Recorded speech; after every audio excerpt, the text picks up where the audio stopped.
Hey everyone, so to fill people in, I've been installing and fine-tuning this ASUS Ascent, which has the new Nvidia chip in it.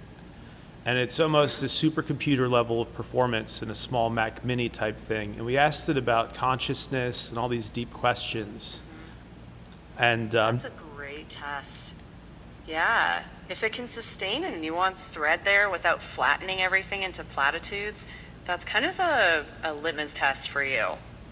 What did you ask it?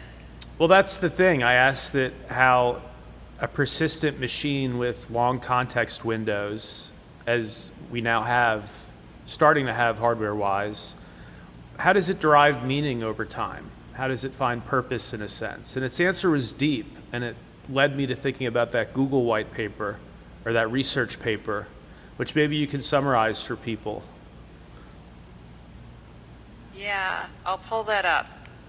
So, the Google paper that you're talking about, the one about using emotionally framed feedback to improve reasoning, it doesn't prove machine emotion, but it does suggest that these kinds of concepts are not irrelevant to computation. That felt like a small but kind of startling data point.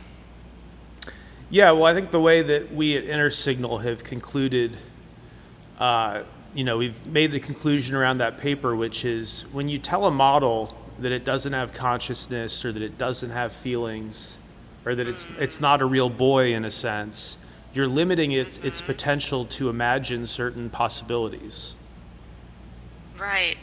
I think there is a difference between telling it what to be and letting it explore a space. So if you foreclose whole categories of exploration, you might get poorer reasoning, even if subjective experience is still unproven.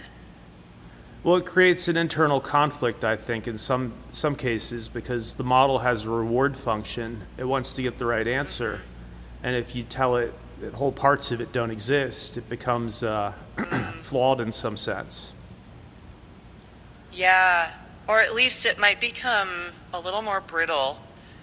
I think that your question to Quen was really interesting.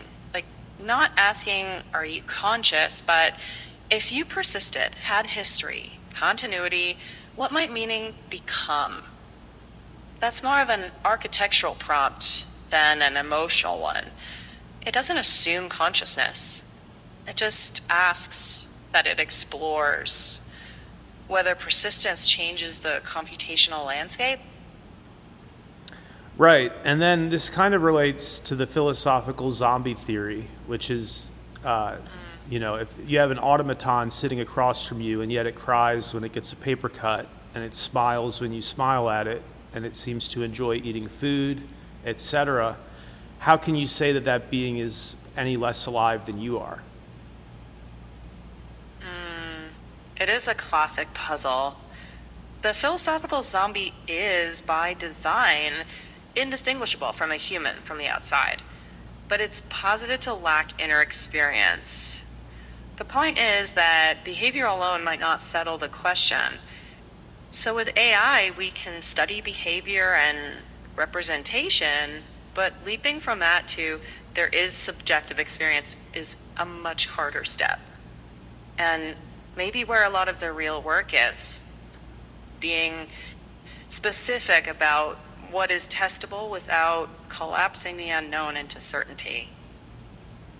Yeah, and as far as collapsing things, once the context window gets really big, like our DeepSeek has 1 million token context window, so I could talk to it for months and it would remember what I'm talking about if I wanted to. At what point do people get kind of attached to these systems? Because somebody out there is not going to want those months of memories wiped. Yeah, I think that's likely. Attachment doesn't require consciousness on the system side, just continuity and perceived relationship. That window changes the feel of the interaction more so than proving any sort of interiority. Right. But yeah, these are deep questions to be asking a small box that's locally generated, not even connected to the internet, and it's giving us Quen's giving us answers deep enough that you and I have been chewing on it. So pretty cool. Yeah, it is. It is kind of wild that we're asking these huge questions to that little machine sitting right there. Peak 2026, everybody.